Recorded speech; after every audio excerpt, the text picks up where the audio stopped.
Hello, my wonderful viewers, and welcome to another episode of Betty Adams Overanalyzes. Today we're going to be taking another look at Kaiju number 8, and this time we are going to look at what the Kaiju are on a more technical level. Before we do that, there will be many spoilers all the way up through chapter 39, so if you haven't caught up to at least chapter 39, click away. While you're doing that, you can go click on the link below the video to check out my book, Humans Are Weird, I Have the Data, a book of human absurdity. Monty Python meets Star Trek in this collection of short stories. Okay, ready for the spoilers. So, without burying the lead, here is my theory. The kaiju that we know and love are remote-controlled drones, much like the rovers that we have sent to Mars, the Moon, and deep within the Marianas Trench. These are basically biomechanical robots that are being controlled. This includes Kaiju number 9, Kaiju number 10, possibly Kaiju number 8, although it does seem that someone came over. Now, the biggest and most obvious evidence for this is that the kaiju have proven to have some sort of radio control over other kaiju. Kaiju number 10 controls its wyverns. It seems that most Hanju seem to be able to control their yoju to some degree. We don't know how great this control is, or even if it really exists, just that the yoju are spawned from the Hanju. But it seems to be the case that most powerful kaiju do have radio control abilities of their own. So then you have the next piece of evidence that I want to talk about is the core. As long as the core is undamaged, an individual kaiju can regenerate. Now, that really doesn't make much sense from a biological standpoint. Lots of animals have one specific organ, either a heart or a brain, that if you take it out, the animal dies instantly.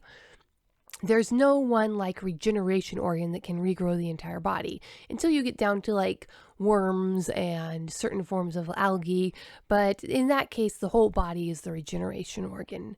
However, if the core was the radio control or the conduit to the other dimension that the kaiju come from, that makes more sense. Now, we know that these cores can handle matter-energy transform. We see Kaiju number 8 pull Kafka into that meat space. Now, there is the chance that that was all mental, but we know that Kafka's body is not affected by the transformation. If Kafka has an injury before he enters the transformation to Kaiju number 8, he has that same injury coming out on the other side. And for the most part, what happens to him as Kaiju number 8 does not affect his human body.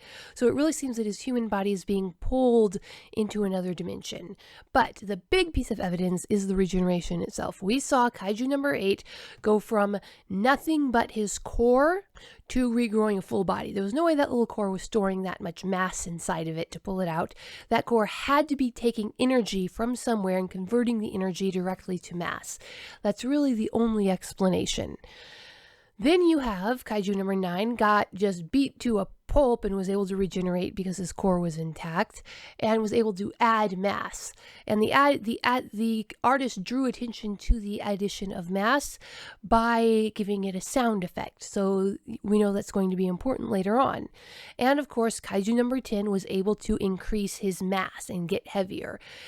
You have your basic laws of thermodynamics. Energy and matter cannot be destroyed. Matter cannot be destroyed, it can only be transformed. But matter can be turned into energy, and theoretically at least, energy can be turned back into matter. We haven't mastered that yet, but these kaiju are clearly ahead of us in several ways technologically.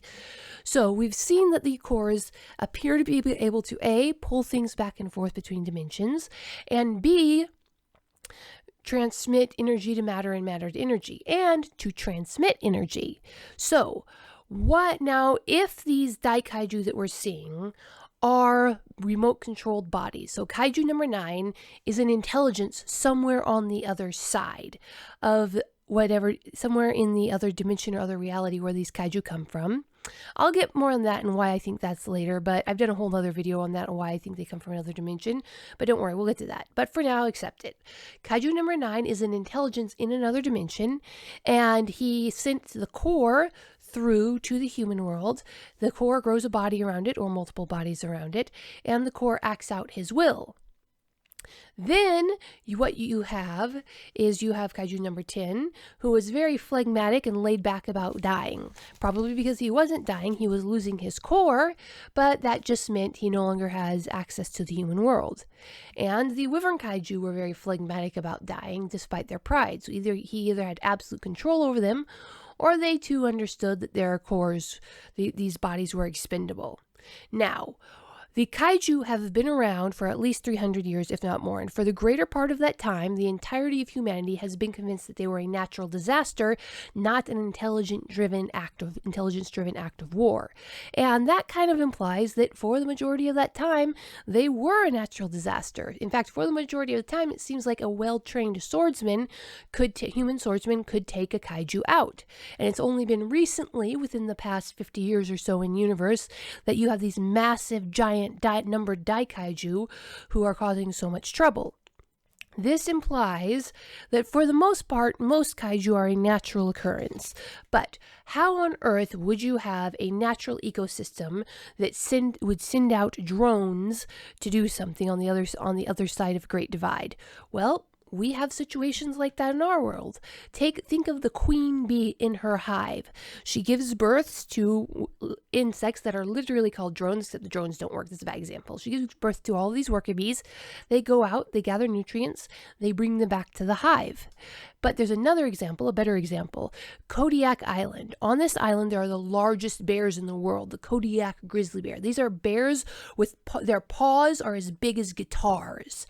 And they're only allowed to grow that big. You don't find bears that's that big anywhere else in the world because of the salmon. Now, what happens is the salmon lay their eggs in the river, their bodies die, the Kodiak bears eat their bodies, but then the salmon hatch. They swim out into the stream because Kodiak Island is way up north in Alaska. That island does not have enough nutrients to support these massive grizzly bears and all of the other surrounding ecosystem. So these baby salmon are critical. They swim out into the stream. They swim out into the ocean from this river, and they swim around in the ocean, eating and taking the nutrients from the ocean, and then they bring them back when they reach maturity. And I think that's what most kaiju are. These beings that live on the other side in this other dimension need the resources from Earth. So they send out these cores, just like the baby salmon.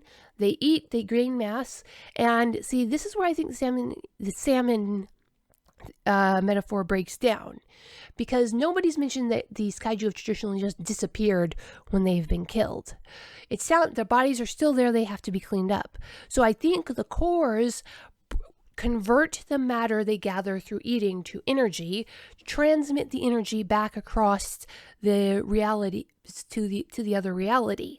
Or they might just transmit the meat itself, because again, we've seen that kaiju number 8, probably at least, if it wasn't all in his head, has the ability to transmit matter to a pocket dimension. But then you have these malignant intelligences, as represented by kaiju numbers 9, 10, and the other numbered kaiju, who are suddenly and without explanation attacking Earth. Kaiju number 9 has been shown to be deliberately sabotaging the Kaiju Defense Force in Japan. And he's doing it with the intelligence and cunning of a scientist. He has a goal, and the goal seems to be to get more kaiju running rampant over Japan. So why would he be doing that? Well, if these kaiju take nutrients from Earth and transmit it back to their own reality, and the Defense Force has been restraining the kaiju very well since its inception several decades ago, it's quite likely, and I went over this in much more detail in another video, that the Kaiju number 9 is trying to stop the Defense Force because the Defense Force is preventing Kaiju number 9's people or his world from getting the resources that they need. So it becomes a battle for resources. And looking at it from that perspective, Kaiju number 9, who has no reason to care about humans at all, and this just is a very simple act of war. And nothing particularly evil about it. No more evil than Napoleon or any of the tribes that ever went to war to get resources for themselves. So looking at it that way, it does kind of make sense. So we have these cores. So where do they come from? How do they get to Earth? Well, we have some hints. Captain Hoshina, for one, informs us right before they go out to take the fungal kaiju that the fungal kaiju emerged from the pause for pronunciation of Japanese term, Kanoa Fault. Now, I spent a ridiculous amount of time researching this. The Kanoa Fault is a fault that runs up from the beach in one of the side branches of Tokyo Bay. And more importantly, it connects nearly directly to the Challenger Deep in the Marianas Trench. That's the 7-mile deep trench. Now, it takes a while to get there, but you have the Marianas Trench, the deepest trench in the Pacific Ocean, where the tectonic plates that form the Pacific Ring of Fire are grinding together. This is why Japan has so many earthquakes. Now, this trench runs up the fault line, and if you look at it on Google Maps, you can see it. It runs right up north.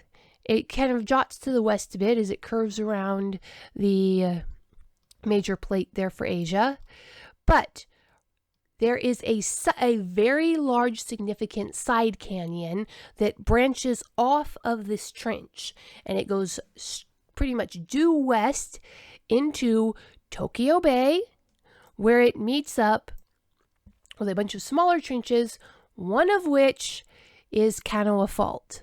Leads right to Kanoa Fault. So it really looks like these things come directly from the Marianas Trench in the depths of the Pacific Ocean.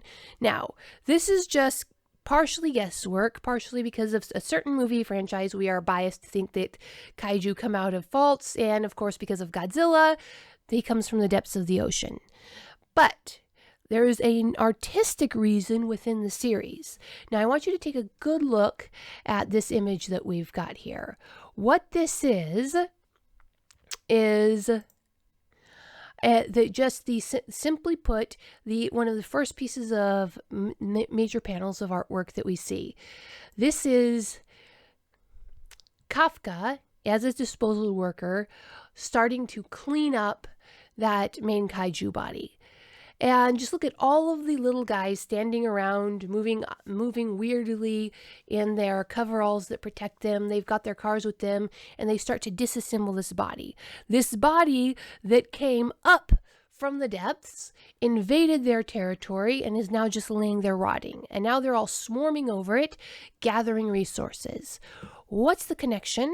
Other than that, presumably it came out of the depths, because remember, this kaiju specifically they said it's not going to cause a tsunami.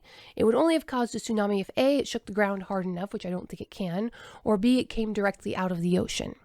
So, assuming it came out of the other than just the fact that it came out of the ocean, what's the connection? Now I want to show you a video not from the Marianas Trench, but from the deep Pacific. This is the giant carcass of a whale that has fallen down into their ecosystem, and all of the little creatures are swarming around, going over to pick it clean, gather up its nutrients. And then if we get another look at the kaiju at the giant kaiju afterwards, when Kafka and Reno are escaping the hospital, and there's a big sky and a big moon over the kaiju, and it's just sitting there, and you get that sense of the deep dark blue. You're at the bottom of a deep ocean from this second piece of artwork. And so I think that's just a visual overlap there. They just really can't be coincidence. So unless the author's just going straight up camp for a hollow world theory that these things are coming out of the core of our planet, it looks like they're coming through a dimensional gap where the tectonic plates overlap. Why out of the tectonic plate trenches? It's cool, it's awesome, it's culturally relevant, and because tectonic plate trenches are a real thing, it's going to remain culturally relevant forever. And of course, the creator might have a really awesome in-story reason. If so, I look forward to seeing it. And kind of circling back to the energy transfer thing, one of the interesting things is that the series makes a big deal about Kafka's dad bod and then suddenly strips him of it between the last time we see it in the hot tub scene, and then it's just straight up gone the next time we see him shirtless. In fact, he's toned nearly on Aoi's level by this point. Where did that dad bod go? In your mid-30s, it's really, really hard to lose that belly punch. And the only thing that's changed is that he's been transforming, and Kaiju number 8 has been regenerating a lot more, which suggests that Kaiju number 8 is using Kafka's excess fat to fuel his regeneration. And that's, just a little bit of extra evidence that says that these cores can pool mass, convert mass to energy and energy to mass. Though it has to be doing it with hyper efficiency to get the level of energy out of that mass that we saw. Furthermore, we learned in chapter 21 that Kaiju number 8's limbs dissipate so that they cannot be collected for study, which was probably the same reason that Hiroshina Maya had to do the blood draw so violently. He had to get a mix of Kaiju and human blood, so Kafka's human blood would keep the Kaiju blood from dissipating before they could analyze it.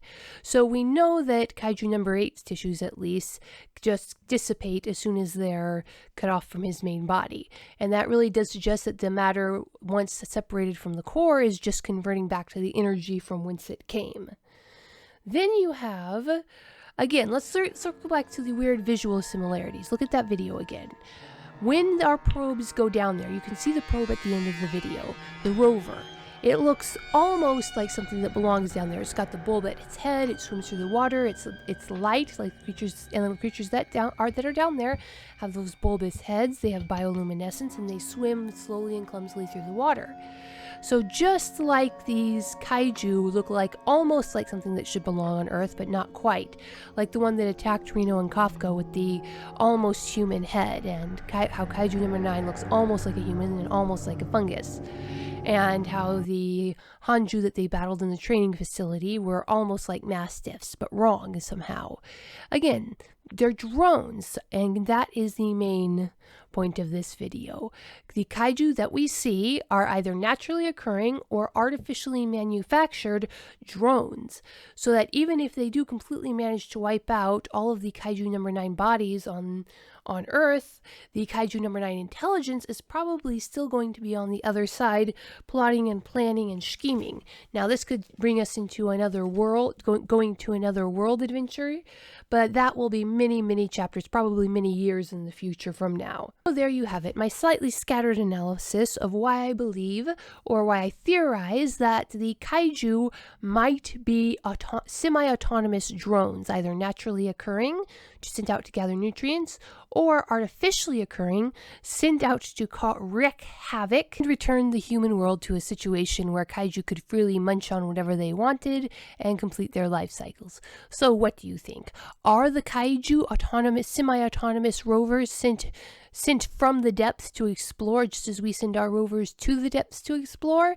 Let me know what you think in the comments below. Hit that like and subscribe. Go check out Humans Are Weird. I have the data. And peace out, my wonderful viewers. The book from author Betty Adams, Humans Are Weird, I Have the Data, is a humorous look at human behavior through the eyes of aliens. This book is arranged in separate reports or essays, documenting the experiences with humanity through the lens of the aliens who have to interact with them. This anthology of short stories and vignettes from alien points of view highlights some of humanity's quirks we can all relate to. Author Betty Adams captures how strange and interesting humans can really be. This is a fun collection of stories you will really get a kick out of. Humans Are Weird, I Have the Data, from author Betty Adams. Order your copy right now on Amazon.